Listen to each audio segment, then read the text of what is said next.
Hello friends, आपका स्वागत है हमारे YouTube channel A to Z NCERT facts में। तो आज हम लोग पढ़ने वाले हैं गौतम बुद्ध के बारे में और गौतम बुद्ध और उनके द्वारा चलाए गए बौद्ध धर्म के बारे में।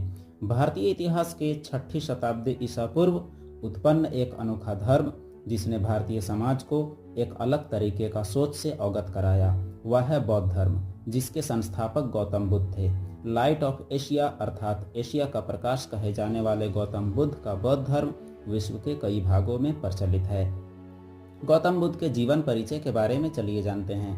तो गौतम बुद्ध के जीवन परिचय में जन्म इनका हुआ था नेपाल की तराई में लुम्बिनी गांव में 563 ईसा पूर्व। पिता का नाम था शुद्धोधन, जो कि शाक्य गण के राजा थे। माता का नाम था महामाया। इनका बचपन का नाम था सिद्धार्थ। 16 साल की उम्र में यशोधरा नामक कन्या से इनका शादी हुआ और इनका पुत्र का नाम था राहुल। इन्होंने 4 दृश्य देखा और उस चारों दृश्य से प्रभावित हुआ, जिसमें पहला दृश्य था वृद्ध का, और फिर था एक बीमार व्यक्ति का, और उसके बाद एक मृत व्यक्ति का और एक सन्यासी का। तो दृश्य से प्रभावित होने के बाद 29 वर्ष की उम्र में गृह त्याग किया इन्होंने। 35 साल की उम्र में इन्हें ज्ञान प्राप्ति हुई, यानी 6 वर्ष की कठिन तपस्या के बाद। वैशाख पूर्णिमा के दिन निरंजना नदी के किनारे पीपल वृक्ष के नीचे इन्हें ज्ञान की प्राप्ति हुई। उस वृक्ष को बोधि वृक्ष कहा जाता है। 80 वर्ष की उम्र में 483 ईस्वी पूर्व कुशीनगर में इनका देहांत हुआ। इनके देहांत की घटना को महापरिनिर्वाण कहा जाता है। तो ये था आपका गौतम बुद्ध का जीवन परिचय। तो चलिए जानते हैं बौद्ध धर्म की कुछ शिक्षाओं और सिद्धांतों के बारे में। तो बौद्ध धर्म की शिक्षाओं और सिद्धांतों को 3 भागों में बांटा जा सकता है। पहला है आपका 4 आर्य सत्य, और 4 आर्य सत्य में पहला सत्य है दुख। दूसरा है आपका दुख समुदाय, और उसके बाद तीसरा आर्य सत्य है दुख निरोध, और चौथा आर्य सत्य है दुख निरोध गामिनी प्रतिपदा। और बौद्ध धर्म की शिक्षाओं और सिद्धांत में 4 आर्य सत्य के बाद आता है त्रिरत्न। तो त्रिरत्नों में 3 रत्न में पहला रत्न है बुद्ध, और दूसरा रत्न है धम्म, और तीसरा रत्न है संघ, और उसके बाद आता है अष्टांगिक मार्ग। तो अष्टांगिक मार्ग 8 ऐसे रास्तों को बोलते हैं जिन रास्तों पर चल के व्यक्ति को निर्वाण की प्राप्ति हो सकती है। तो अष्टांगिक मार्ग में आइए देखते हैं। पहला अष्टांगिक मार्ग है सम्यक दृष्टि, दूसरा सम्यक संकल्प, तीसरा सम्यक वाक यानी अच्छी वाणी, चौथा सम्यक कर्म, और उसके बाद हमारा आता है 5वां सम्यक आजीव, और उसके बाद आता है 6ठा सम्यक व्यायाम, और 7वां आता है हमारा सम्यक स्मृति, और 8वां आता है सम्यक समाधि। तो ये रहे बौद्ध धर्म की प्रमुख शिक्षाएं और सिद्धांत, जिसमें 4 आर्य सत्य, त्रिरत्न और अष्टांगिक मार्ग प्रमुख हैं। तो आइए जानते हैं हम लोग बौद्ध धर्म के बारे में और जानकारी।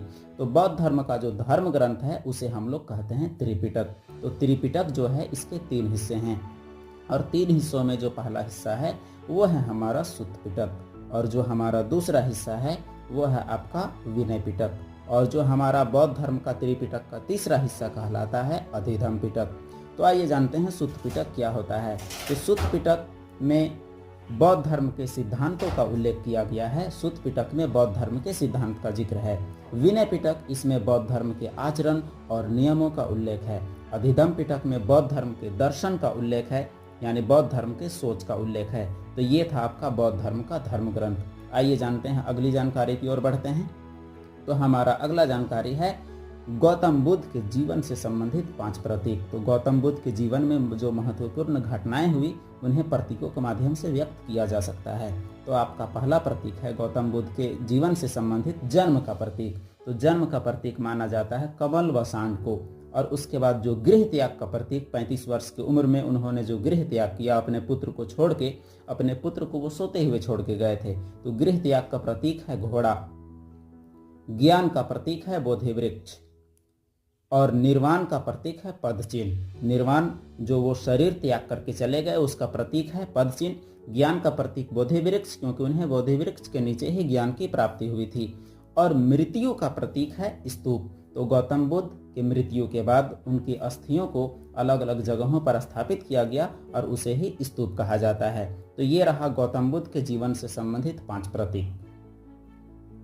अगला हमारा है गौतम बुद्ध की जीवन की प्रमुख घटनाएं। उनके जीवन की प्रमुख घटनाओं में क्या क्या है वो चलिए हम लोग जानते हैं। तो उनके जीवन में प्रमुख घटनाओं में पहला घटना है गृह त्याग की घटना। तो गृह त्याग की घटना को कहा जाता है महाभिनिष्क्रमण। तो गृह त्याग की घटना जो 29 वर्ष की उम्र में उन्होंने किया उसे कहा जाता है महाभिनिष्क्रमण। और उसके बाद हमारा आता है पहला उपदेश। जो प्रथम उपदेश जो उन्होंने दिया ज्ञान प्राप्ति के बाद, वो कहलाता है धर्मचक्र प्रवर्तन।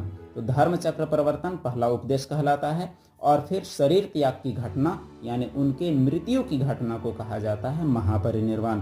तो ये रहे गौतम बुद्ध के जीवन की प्रमुख घटनाएं जिन्हें जानना हमारे लिए अति आवश्यक है। तो अब हम लोग देखते हैं कि बौद्ध धर्म से हमें क्या मिला। बौद्ध धर्म में अहिंसा, शांति, बंधुत्व और सह अस्तित्व आदि का आदर्श दिया, बौद्ध धर्म ने दिया। अशोक, कनिष्क और हर्षवर्धन जैसे राजाओं में बौद्ध धर्म के प्रभाव को बखूबी देखा जा सकता है। स्थापत्य कला के रूप में बौद्ध धर्म को भारत में सांची के स्तूप और सारनाथ स्तूप तथा अजंता की गुफाओं में भी देखा जा सकता है। तो ये रहा आपका बौद्ध धर्म के बारे में संक्षिप्त विवरण, जो कि आपके एग्जाम्स के लिए काफ़ी हेल्पफुल हो सकते हैं। तो इसी बौद्ध धर्म से संबंधित इस स्क्रीन में आपके लिए एक सवाल पब्लिश होगा जिसका जवाब आपको कमेंट में देना है। ऐसी ही जानकारी के लिए हमारे channel A to Z NCERT fact से जुड़े रहें और चैनल को सब्सक्राइब करें और बाकी ज़रूरतमंदों तक शेयर करें। धन्यवाद।